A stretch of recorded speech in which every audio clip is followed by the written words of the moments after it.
आज हम लोग सुरेंद्र नाथ वर्मा द्वारा रचित जो एकांकी है उसका अध्ययन करेंगे। उसके माध्यम से ये जानने की कोशिश करेंगे कि लेखक इस एकांकी के माध्यम से क्या हमको बताना चाहते हैं। यहाँ पर इस एकांकी में जीवन की स्थितियों का तुलनात्मक जो है प्रस्तुतिकरण वो किया गया है। यह ब्यौरा एवं चित्रण बहुत ही सजीव और यथार्थपरक, ऐसा लगता है कि जैसे हमारे आसपास की ज़िंदगी में घटित होता हुआ सा दिखाई दे रहा है। इसलिए सुरेंद्र वर्मा जी ने एक बगीचे में ही 3 अलग अलग उम्र के दंपतियों को बातचीत करते हुए यहाँ दिखाया है। इनकी बातचीत बहुत ही जीवंत, सरल एवं रोचक हैं। सबसे पहले हम युवक युवती का उदाहरण लेंगे जो नवविवाहित हैं। उनकी बातचीत बिल्कुल युवाओं की तरह ही मध्यम वर्गीय शहरी जीवन की स्थितियों का वर्णन करते हुए हमारे सामने प्रस्तुत होती हैं। इसके बाद अधेड़ उम्र के दंपति हैं, दूसरा वर्ग जो है, जिन्हें एकांकीकार ने स्त्री पुरुष कहा है। तीसरा जोड़ा यहाँ वृद्ध और वृद्धा का है, जो कि घर परिवार एवं सेवा सब तरह से क्या हैं, निवृत्त हैं। उन्होंने सब काम कर लिए हैं, जैसा अब उनका संन्यास चल रहा है, ये उनकी बातचीत से हमें झलकता है। यहाँ पर हम सबसे पहले उस युवक युवती के जोड़े की बातचीत करते हुए चलते हैं। ये दोनों अपनी नई नई गृहस्थी जीवन को सजाने संवारने में जुटे हैं। इनके बीच स्नेह, प्रेम, आशा, आपको आकांक्षा, इनके अपने अपने सपने और सच्चाई इत्यादि सब बातों का वर्णन हमें इनकी बातों से दिखाई देता है। इनका आपस में हंसी मजाक, प्रेम की हल्की बौछारें और चुहलबाजी, मीठी छेड़खानी आदि भी चलते रहते हैं, जैसा कि उदाहरण से हम देखने की कोशिश करेंगे। युवती, कोई आप किसी की प्राइवेट बातों में क्यों दखल देते हैं? युवक, युवती के क्षण भर के लिए कान पकड़कर, माफ़ कीजिए, गलती हो गई, आगे। युवती, मुस्कुराकर दबाकर, रात के खाने के 2 पराठे बचे हुए हैं, उन्हें गरम कर लिया और अचार के साथ। एक और जहां ये दंपति बड़ा घर लेने की योजना बना रहे हैं, खर्चे से बेपरवाह, 7 दिन में 2 बार मूवी देख लेते हैं और बाहर भी खाना खा आते हैं। इसलिए आज के जो नवयुवा जो दंपति हैं, वो बिना खर्चे का हिसाब लगाए हुए अपनी मौज मस्ती और ऐशो आराम की तरफ ध्यान देते हैं। तो दूसरी तरफ जो अधेड़ उम्र के स्त्री और पुरुष हैं, वो अपने घर की मितव्ययता के हिसाब से और अपनी उम्र के हिसाब से बातें करते हैं। खर्चे की बात आ जाती है यहाँ पर, तब इसलिए बिजली का बिल थोड़ा ज़्यादा आ गया है। चिंता की लकीरें उनके उभर आई हैं। जाने आने के बस किराए की बचत भी बड़ी बचत लगती है। आम मध्यम वर्गीय दंपति व गृहस्थ जीवन कुछ ऐसा ही होता है, जैसा कि मैं आपको कुछ पंक्तियों के द्वारा स्पष्ट कर रही हूँ। कुछ दिनों से मैं एक बात सोच रहा हूँ, स्त्री क्या पुरुष, ये घर काफ़ी दूर पड़ जाता है। दफ्तर पहुँचने में घंटा भर तो लगता ही है। अक्सर बस भी एक बार बदलनी पड़ती है।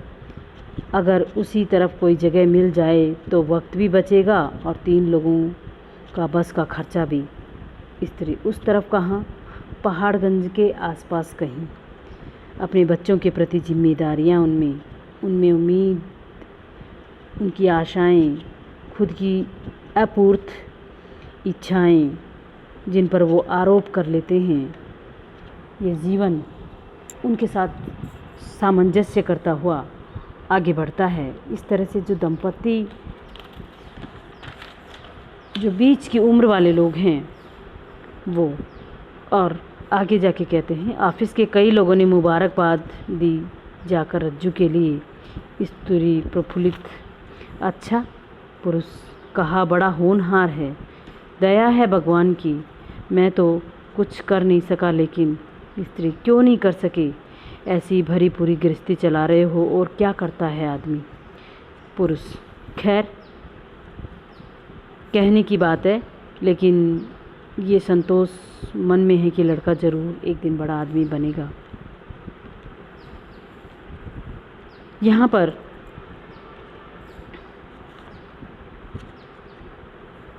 चूँकि ये अपने लिए नहीं जी पाते हैं, अपनी बेटी बेटियों के करियर में अपना जीवन खपा देते हैं। जैसे ही हम लोग थोड़ा सा जीवन के मध्यम वर्ग में प्रवेश करने की कोशिश करते हैं, वहाँ पर परंपरागत वैचारिकता हमारे सामने आ जाती है, सभी मुद्दे हमारे सामने आ जाती हैं, विचार और समस्याओं का चित्रण हमारे सामने आ जाता है। इस तरह से जो जीवन का मध्य का पड़ाव है वो बड़ा ही चुनौतीपूर्ण है। इसको लेखक ने यहाँ हमारे सामने रखा है और इसमें बहुत सारी जिम्मेदारियाँ, बहुत सारे कार्य जीवन पर आ पड़ते हैं, जिनको कि व्यक्ति एक एक करके सुलझाता हुआ चलता है। जीवन के तीसरे पड़ाव, जो कि कहीं के संन्यास के आसपास, उस समय में व्यक्ति मूल रूप से अपनी सारी जिम्मेदारियों से लगभग पूरा हो जाता है और वह उन चीज़ों को देखता है कि मैंने जीवन में क्या किया, क्या नहीं किया, इन सब पे विचार करते हुए वह अपने जीवन को जीता है। एक उदाहरण के द्वारा हम लोग इसको देखेंगे। वृद्धा, हाय राम, देखो तो कैसे कपड़े पहने हैं वो लड़की। वृद्ध, क्यों, तुम्हारी लाडली जैसे ही तो है, रहने दो, इतनी बेहया कपड़े नहीं पहनती थी डोली। वृद्ध, यानी कि इससे कुछ कम बेहया तो पहनती थी। युवक, आवेश, बस तुम्हारी यही बात तो मुझे बिल्कुल। युवती, मज़े से खा लिया और एक गिलास ठंडा ठंडा पानी। युवक, पसंद नहीं, बचे हुए खाने को कूड़े के डिब्बे के अलावा। इस तरह से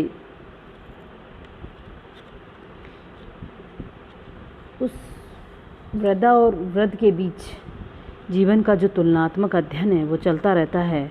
दूसरी तरफ जो युवक युवती का, कि खाने के बाद कोई चिंता नहीं कि कल क्या खाएंगे, किसको कहाँ रखना है, उसको फेंक देते हैं। और